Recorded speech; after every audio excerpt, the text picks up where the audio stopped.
반갑습니다. 오픈 PPL 이경욱입니다.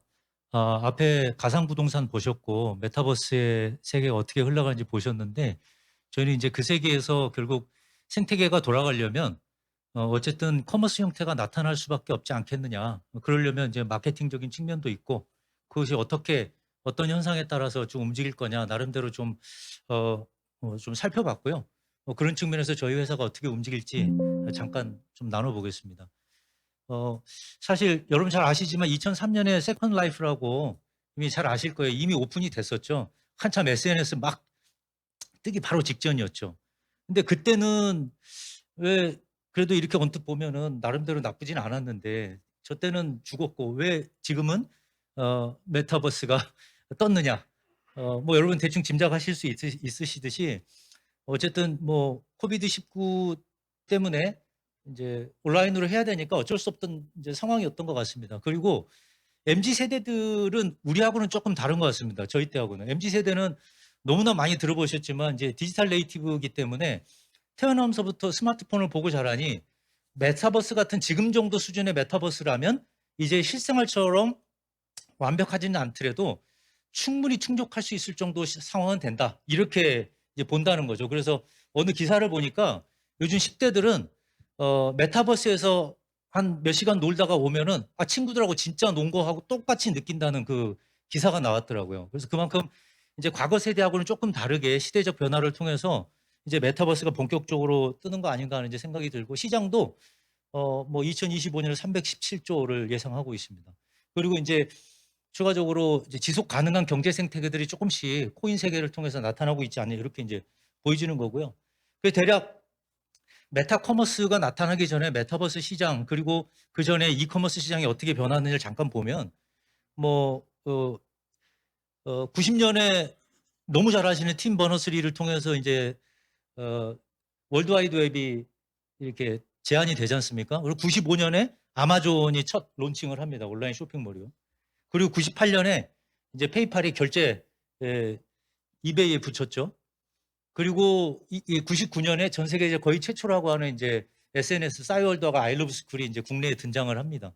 그때 이미 인제 한국에서는 홈쇼핑이 시작을 했을 때고요. 그리고 2003 년에 아까 말씀드린 세컨드 라이프가 시작합니다.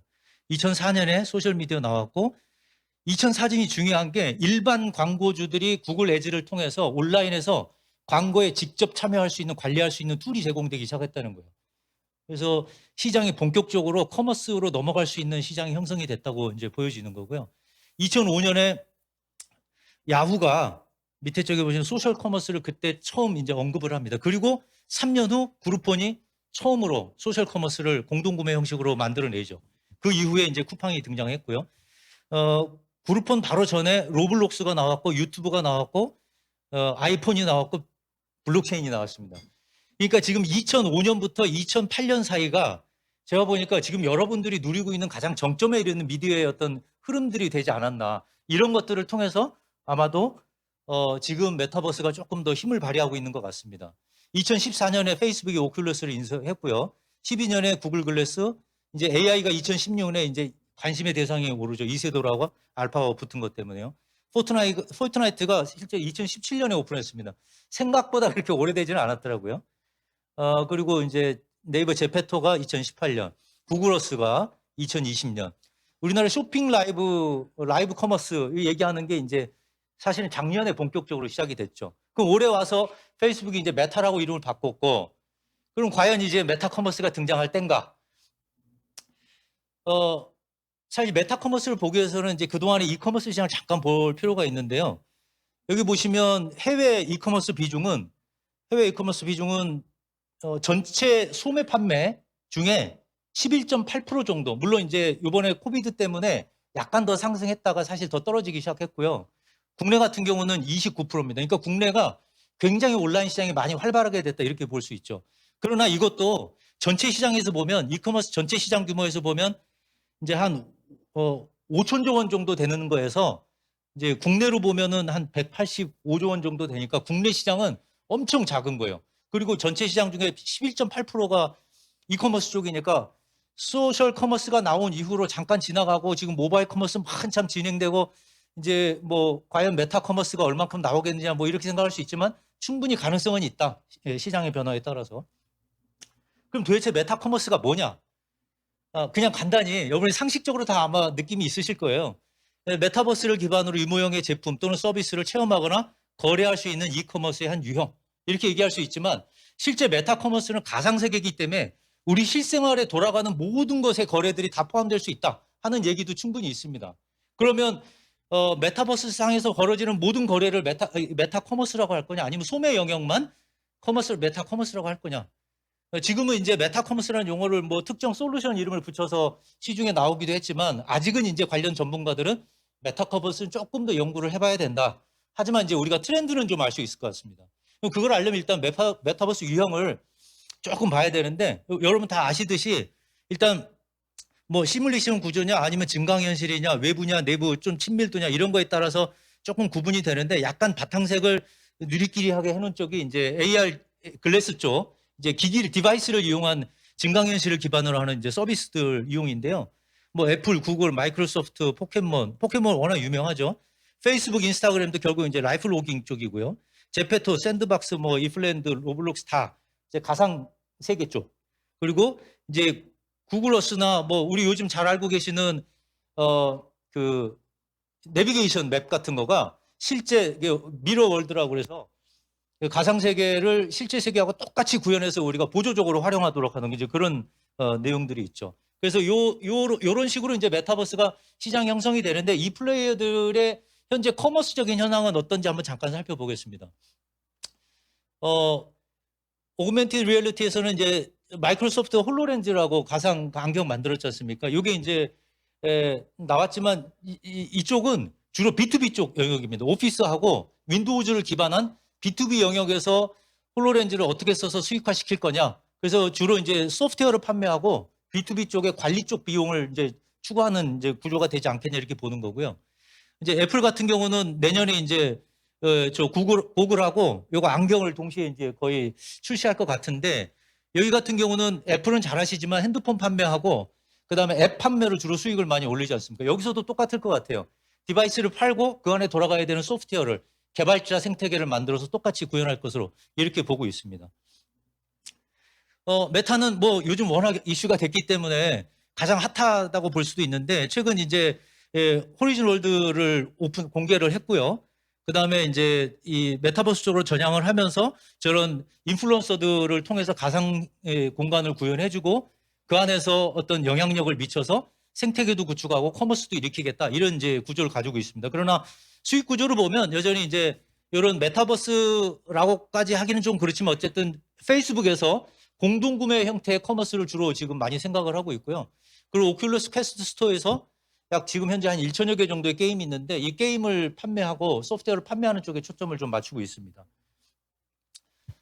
버추얼 월드 쪽에 이제 보면 포트나이트 뭐 워낙 유명하죠. 에픽 게임즈에 뭐 전 세계 사용자가 3억 5천만 명 정도 된다니까. 이제 이런 사용자들하고 어떻게 메타버스의 커머스를 운영할 거냐라고 보면 여기는 주로 이제 유명인들이나 셀럽들을 모셔다가 행사를 하고 사용자층을 넓히고 주로 아이템을 파는 쪽으로 이렇게 초기 모델에 많이 벗어나지 않는 상황입니다, 지금은. 그래서 포트나이트 내에서 이제 에어조단을 1800V벅스에 이제 팔기도 했고 이런 주로 아이템 판매 쪽에 초점을 많이 맞추고 있는 상황입니다. 제페토도 한 전 세계 2억 4천만 명 정도, 90%가 해외 사용자인데 뭐 구찌 유명하죠. 크리스찬 디올 해갖고 가운데 사진처럼 화장품 풀 메이크업 세트를 이제 아이템으로 팝니다. 이런 식으로 제페토도 여전히 이제 아이템 중심으로 시장을 현재 형성해 가고 있는 상황이고요. 로블록스도 마찬가지입니다. 일일 사용자가 4,800명에 달하는데 이제 게임 아이템을 주로 판매하고 있는 상태고 콜라보를 통해서 이제 환경들을 조성하고 더 많은 아이템들을 판매할 수 있도록 그렇게 구성하고 있죠. 샌드박스 랜드 땅을 이제 여기는 좀 다르게 땅을 먼저 팔아서 그거 가지고 수익을 먼저 돌리고 그 안에서 이제 고객들 간의 거래를 통해서 추가 수익을 발생할 수 있도록 하는 게 약간 차이가 있습니다. 어쨌든 그래도 제일 핫하게 최신 트렌드에 맞게 NFT 아이템 마켓플레이스를 오픈해서 어쨌든 회원간 거래와 그 안에 이제 거래 또한 이제 수익 구조를 같이 가져가고 있는 모델이라고 보면 되겠습니다. 디센트럴랜드는 개발자 상거래 상점을 만들어서 개발자와 사용자 간의 수익 구조를 명확하게 만든 특징이 있고요. 알리바바 같은 경우는 여기까지는 이제 메타버스 기업이에요. 여기서부터는 2개 정도 이제 이커머스 쪽 보는데 알리바바도 현재 XR 실험실도 올해 만들었고 이제 초점은 AR, VR 쪽에 있는 것 같습니다. 그래서 이걸 통해서 어쨌든 이제 그룹 차원에서 게임 쪽으로 접근을 해서 수익을 내겠다. 이렇게 좀 생각을 하고 있는 것 같고요. 그리고 이제 원래 상거래 알리바바가 있으니까 이거 가지고 어쨌든 메타버스 내에서 우리가 전통적으로 알고 있는 상점을 개설해서 거기서 클릭하면 그냥 집에 오게 하겠다. 이런 컨셉을 가지고 있다고 보여집니다. 의외로 아마존이 굉장히 강자로 보여집니다. 지금 메타버스를 쓰려면 인프라가 굉장히 중요한데 그 인프라를 감당할 만한 것이 사실 없어요. 클라우드 아니면 거의 쓰기가 어려운데 클라우드에서는 어쨌든 강자니까 그 데이터를 다 가지고 있다는 게 중요한 겁니다. 그리고 여기도 아마존 그 온라인 상거래를 좀 하고 있기 때문에 이 엄청난 유통망과 이 인프라를 가지고 있다면 아마존도 굉장한 강자로 떠오를 것이다. 여기도 어차피 메타버스 내에서 상점을 개설해서 집에까지 배달해주는 모델, 이것이 이제 주라고 보여집니다. 자, 이렇게 살펴보고 나니까 메타버스 내에서의 수익화 단계는 결국 이렇게 요약이 될 것 같습니다. 이거는 이제 KB증권 자료인데요. 처음에 이제 트래픽을 증가시키기 위해서 유료 아이템을 판매하고 행사를 많이 하죠. 패션 쪽, 이런 쪽 하면서. 그 다음에 이제 광고가 붙고, 광고가 어느 정도 비주얼하게 활성화되면 드디어 이커머스가 출현할 것이다. 이렇게 보고 있습니다. 그러면 이커머스가 결국에는, 이커머스, 이제 메타커머스가 출현할 거라고 보는데 이 메타커머스의 특징은 대략적으로 어떨 것이냐로 보면, 우선 아이템 판매 쪽에서 대부분 이제 브랜드 콜라보를 먼저 해서 분위기를 조성하겠죠. 일단 사용자층을 확보해야 되니까 그걸 통해서 그 브랜드의 아이템을 판매하는 쪽으로 첫 스타트를 끊지 않을까. 그 예가 이제 로블록스의 구찌, 제페토도 구찌를 했고요. 포트나이트, 뭐 에어조단 이런 이제 사례들이 많이 있죠. 그 다음에 반드시 아이템을 개발해야 되기 때문에 개발자 마켓이 형성이 될 것이다. 그리고 지적재산권을 확보함으로 해서 그것을 통해서 아이템을 만들어 다시 상거래로 유도할 것이다. 이렇게 이제 보는 거고요. 그 다음에 이제 나타날 광고 시장인데 아무래도 가상 세계이기 때문에 광고 시장은 당연히 비주얼이 들어갈 수밖에 없습니다. 비주얼 기반으로 형성이 될 거라고 현재 판단을 하고 있고요. 그래서 브랜드 아이템을 배포해서 브랜드 콜라보로 해서 비주얼하게 드러나는 이런 비주얼 광고 중심. 그 다음에 그거를 기반으로 해야 되니 공연과 콘서트 같은 게 당연히 먼저 많이 형성이 될 거고요. 거기에 가장 알맞는 아이템은 패션 쪽이 되겠죠. 그래서 옷 입는 거, 뭐 치장하는 거 이런 쪽. 주로 본질의 나보다는 보여주고 싶은 나를 먼저 드러내는 거니까. 그리고 팬덤 현상을 갖는 이제 메타버스 인플루언서, 메타 인플루언서라고 그러다 보면 이제 그를 통해서 이제 간접 광고 쪽이 시장이 형성이 될 것 같고요. 그래서 어쨌든 뭐 아이템 후원, 뭐 간접 광고 형식으로 시장이 형성이 될 거로 보여집니다. 근데 여기서 이제 하나 다른 거 틀린 게 AI 아바타, 이제 버추얼 인플루언서라는 거죠. 우리가 알고 있는 지금 여기 신한 라이프의 이 선전 많이 아시죠? TV에 나온. 요 가운데 있는 춤추는 아가씨가 이제 로지죠, 로지. 21살 171cm 가상인물입니다. 모르셨던 분들은 되게 의아하셨을 텐데 지금 그런 분들이 되게 많아요. 미국의 릴 미켈러라는 친구는 팔로워가 340만인데 2019년에 130억 원 수익을 올렸답니다. 존재하지 않는 친구인데.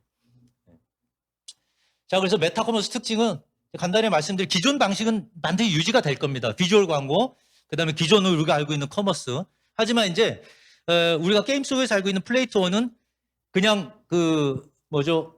보상 체계가 아주 일상화돼서 이제 놀면 그냥 돈이 벌리는 쪽으로 반드시 메타버스로 돌아갈 것이다.